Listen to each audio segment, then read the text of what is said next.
पण ती राबू द्यायची नाही देशामध्ये, असं कटकारस्थान इथल्या विषमतावादी भटब्राह्मणांचं जे काही काम ते राजकारण इथे जे आहे सोडलेलं आहे आणि आमच्या माणसामध्ये भेद निर्माण करण्याचं काम इथे सुरू केलेलं आहे. आज कुठलाही आपल्या देशातील व्यक्ती आम्ही एकमेकांसो जेव्हा बघतो तर तो या समाजाचा, तो या जातीचा, या तिरस्कार नजरेनं अलीकडे बघितले जाते. हे का? अनेक अशा प्रथा आणि परंपरा आपल्या देशामध्ये आहे, ज्या प्रथा आणि परंपरेतून माणूस द्वेषाच्या भावनेतून जगतो आहे आणि याच प्रथा आणि परंपरेतून भीतीतून जगतो आहे. या अगोदरल्या आपल्या प्रथा आपण बघतोय. पती प्रथा जेव्हा होती, पती मरण पावल्यानंतर पतीला जे आहे त्याच शय्यावरती, त्याच अग्नीवरती जे आहे तिला टाकल्या जात होतं आणि मारल्या जात होतं, जिवंत मारल्या जात होतं. त्या पहिलेच्या प्रथा होत्या त्या कोण काढल्या? त्या प्रथा जी आहे इथल्या विषमतावादी भटब्राह्मणांनी काढलेल्या आहे, एवढं आपल्याला समजलं पाहिजे. आज तो मला जर म्हटलं एखाद्याचा जे पती मरण पावला, कोणी सती जायला तयार होईल का? ही सुधारणा कोण आणली? राजाराम मोहन राय यांनी सुरुवात केली, महात्मा फुलेंनी त्याच्यावरती काम केलं आणि नंतर जे आहे संविधानाच्या माध्यमातून बाबासाहेबांनी ते संपूर्ण केलं की नाही, यामध्ये जसा अधिकार पुरुषाला आहे तोच अधिकार महिलेला असला पाहिजे. हिंदू कोड बिल, जसा अधिकार पोराला ज्या संपत्तीमध्ये असतो तसाच अधिकार महिलेला सुद्धा असला पाहिजे. जे महिलेला तुच्छ लेखला जातात त्या पूर्वीच्या परंपरेला केलेला आहे. म्हणजे इथल्या जे काही विषमतावाद्यांनी वर्णव्यवस्था सुरुवात केली, या वर्णव्यवस्थेमधून माणसामध्ये भेद निर्माण करण्याचं काम केलं आणि त्यामध्ये महिलेला तुच्छ लेखण्यात आले. महिला म्हणजे माणसाच्या पायातली वाहन म्हणून समजल्या जात होतं. आजही काही लोक जे आहेत समजतात, आजही गेली नाही होती. ह्या सुधारणा आपल्याला का मान्य झाल्या आणि विषमतावाद्यांनी सुद्धा त्या मान्य केल्या, कारण की त्या अनिष्ट, भयंकर, क्रूर अशा प्रथा आणि परंपरा होत्या. आणि सुधारणावाद्यांनी राजाराम मोहन राय म्हणा, महात्मा फुले, शिवाजी महाराज, डॉक्टर बाबासाहेब आंबेडकर, तथागत बुद्ध, चारबाग, बऱ्याच आहे. मानव समान आहे, सर्वांना समान हक्क, अधिकार आहे आणि स्वतंत्रता आहे. मग महिलेने का चूल आणि मूल म्हणून जे आहे एका चार भिंतीच्या आड का राहावं? तिला सुद्धा स्वतःचं मन आहे, स्वतंत्र जे आहे राहावं, स्वतःचे डिसिजन घ्यावं असं तिलाही वाटतं. पण ती आजही पुरुषांच्या दबावात का राहतं आणि का राहावं? तिला पण स्वतंत्र आहे ना. मग असल्या प्रकारची जे काही पुरुष प्रधानता जी आहे आपल्या देशामध्ये आजही सुरू आहे, हे आम्हाला पहिले खतम करावे लागेल. आणि यासाठी ज्या ज्या प्रथा ज्याला चिकटून आहो आपण, त्या आपल्याला सोडावं लागेल आणि प्रगल्भवादी बनावं लागेल. आणि हे कशामुळे येईल? तर शिक्षणामुळे येईल. पण त्या पद्धतीचं शिक्षण आपल्या देशामध्ये दिल्या जात नाही आहे अलीकडे, आणि दिल्या जातं तर मग त्या पद्धतीनं आपण जे आपल्या रूढी परंपरा त्याच्यामध्ये आड येतात, आडकाठी आणतात. म्हणून आपल्याला हे कळायला पाहिजे काय चांगलं आहे आणि काय वाईट आहे, काय अन्यायकारक आहे, काय न्याय आहे, हे समजण्यासाठी शिक्षण पाहिजे. परंतु अलीकडे आणि त्याच्या पलीकडे महिलेला शिक्षण दिल्या जात नव्हतं. महिलेने शिक्षण घेऊ नये म्हणून इथल्या भटब्राह्मणांनी योजना आखल्या होत्या. महिलांनी शिक्षण घेणे म्हणजे धर्म बोलणे होय असं म्हटलं जात होतं. कसला धर्म बोलणार आहे? आज जे आहे एखाद्या घरातील आई किंवा बाबा म्हणून पावल्यानंतर महिला सुद्धा आज खाना द्यायला पाहिजे. का नाही देत? आणि देतात काही लोक जे स्वतंत्र मनाचे आहे. ज्यांना कळलंय आपला हक्क काय, अधिकार काय. अरे स्त्री झाली म्हणून काय झालं? परंतु नाही, ती स्मशानात गेलीच नाही पाहिजे. का नाही गेली पाहिजे? माणूस गेला पाहिजे, मग स्त्रीने का नको जायला? ह्या अशा बऱ्याच अनिष्ट चालीरीती आजही आपल्या देशात आहे. म्हणजे महिलेला आजही शूद्र मानल्या जाते, तिला आजही तुच्छ मानल्या जाते. ही मानसिकता आम्हाला खतम करावी लागेल, नष्ट करावी लागेल. तोपर्यंत महिला सुरक्षित नाही आणि समान नाही. या देशामध्ये देवीची पूजा केली जाते, पण मात्र त्याच महिलेला मणिपूरमध्ये जे आहे लग्न करून तिची भिन्न काढल्या जाते. ही कुठली देवीची पूजा आहे? कुठल्या स्त्रीची पूजा आहे? हे आपल्याला समजणं गरजेचं आहे. आपण इंटरनेटच्या युगामध्ये सर्व माहिती होते आपल्याला, परंतु आपण आपल्यामध्ये ती ताकदच नाही आहे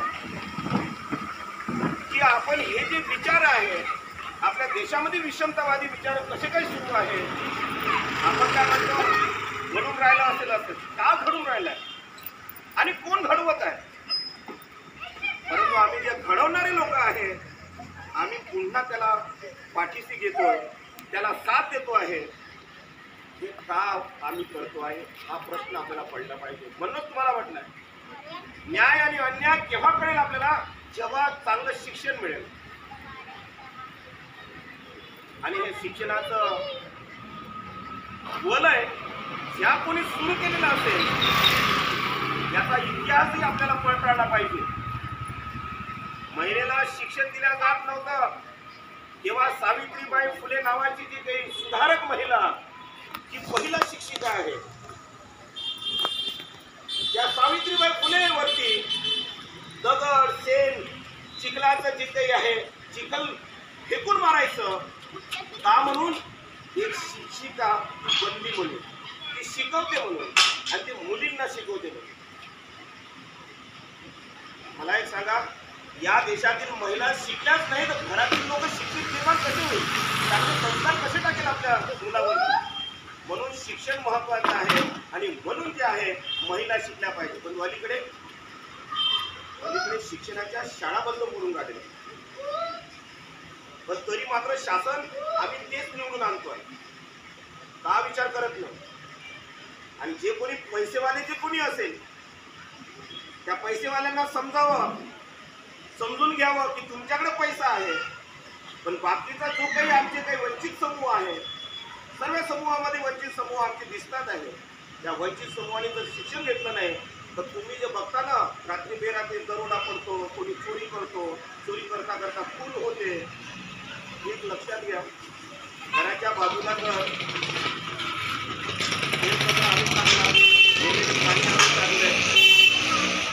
तुमचं घर कितीही स्वच्छ आणि सुंदर सजवलेलं असेल, पण मात्र दुर्गंधी बाजूला जर असेल तर तुमच्या सुशोभित असलेल्या घरालाही दुर्गंधित करेल.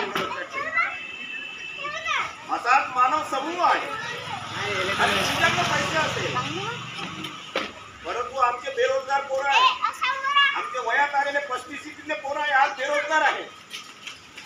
त्या बेरोजगारांनी जे आहे रोजगार पाहिजे त्यांना, आणि जर त्यांना रोजगार जर मिळणार नाही, वेळेवरती ते सांसारिक लाईफमध्ये जाणार नाही, तर एक तर ते डोक्याने जे आहे ना, एक बिनडोकपणे काम करेल ते, अन्यथा उधमपणे काम करेल. डोक्यात जसं येईल तसे ते वागायला लागेल, एवढं लक्षात ठेवा. तर ही परिस्थिती कोण आणून राहिला आहे? ही परिस्थिती म्हणजे आपलं कुटुंब, आपला देश आहे. या देशातले आपले प्रत्येक जे काही स्त्री पुरुष आहेत ते एकमेकांचे भाऊ बंद जे काही आहे आपल्या प्रकारचे आहोत. मग यांची जे काही आपण कशी प्रगती साधल्या जाईल याची या देशाचे जे काही प्रमुख आहे, चालक आहे, ते लक्ष ठेवेल ना की बाबांनो शिक्षण चांगलं पाहिजे, शिक्षणाच्या शाळा बंद पाडून राहिले. रोजगार पाहिजे, इथं बेरोजगारी वाढून राहिली. मग हा कुटुंब प्रमुख बरोबर नाही असं आपल्याला. या देशातला कुटुंब प्रमुख बरोबर नाही म्हणजे या देशाचा चालक बरोबर नाही आहे. हा चालक जर बिंडोक असेल या चालकाला आपण बदललं पाहिजे. कारण की आपल्या घरातील जे काही प्रमुख आहे, आपण कोणाला बनवतो? एखादा दारुडा असेल, 4 भाऊ असेल एका कुटुंबामध्ये, त्याला बनवतो का? एखादा चांगला असेल, तो सर्वांची निगा असेल, त्याला प्रमुख करतो ना आपण. अशा प्रकारे आपण जे आहे आपल्या देशाचा प्रमुख पाहिजे. तर अशा प्रकारच्या वंचित समूहाला जे आहे ते लोक ज्यांची प्रगती गुंतून राहिलेली आहे त्यांना जे आहे फ्लो मध्ये आणणे, त्यांची प्रगती कधी साधता येईल याचा प्रयत्न करणे, हे काम इथल्या शासन व्यवस्थेचं असायला पाहिजे. आज शेतकरी लोकांना त्यांची परिस्थिती आपण बघतोय 70 वर्षापासून स्वातंत्र्याच्या या 76 वर्षापासून जशीच्या तशी दिसते, बदल दिसत नाही. बदल व्हायला पाहिजे. मजुरी आपण बघतोय 200-250 वरतीच आहे. मजुरी चांगली, पण आर्थिक समानता येऊन नाही राहिली देशामध्ये, म्हणजे अजूनही लोकशाही आलेली नाही.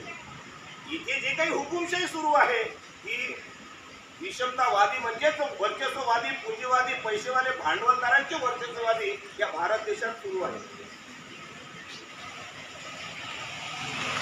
या देशातील शेतकऱ्यांचे कर्ज माफ केले जात नाही, किंवा त्यांना जे आहे आता बी बियाणं पाहिजे, खतं पाहिजे, जे अल्पभूधारक आहे त्यांना फ्री मध्ये द्यायला पाहिजे, पण ते मात्र देणार नाही. उद्योगपत्यांचे मात्र कर्ज माफ केले जाते या देशात. हे सर्व आपल्याला का सांगण्यात येत आहे? आपण आपला विचार करतो, पण आपल्या देशातील जे आर्थिकदृष्ट्या सक्षम नाही आहे, तो एक बाजू कशी आहे, अशांना वर कसं आणता येईल,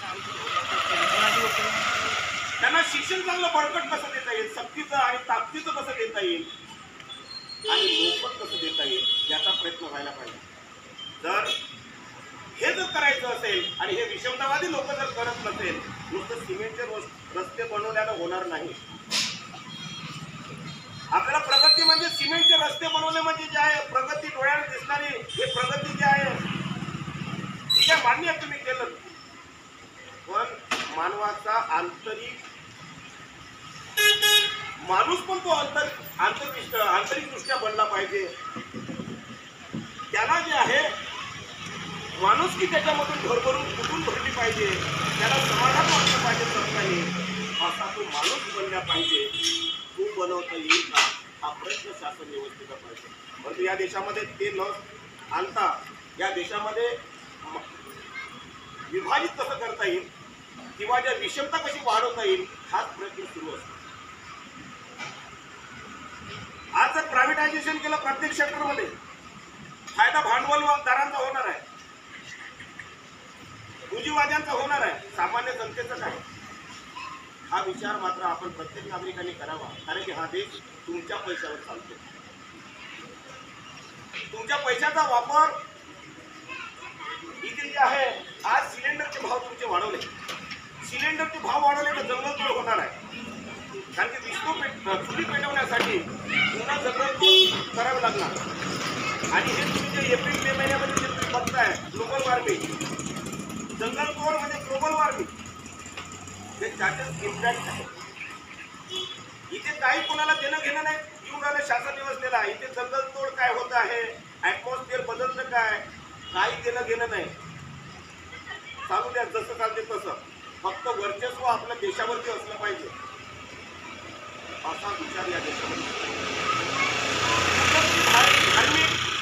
धार्मिकता आणायची, आपल्या भोळ्या भाड्या जनतेला गुमराह करायचं, अशा प्रकारचं. आमच्या देशातील असे बरेच आमचे बांधव आहेत ज्यांना भीती दाखवू देश जे आहे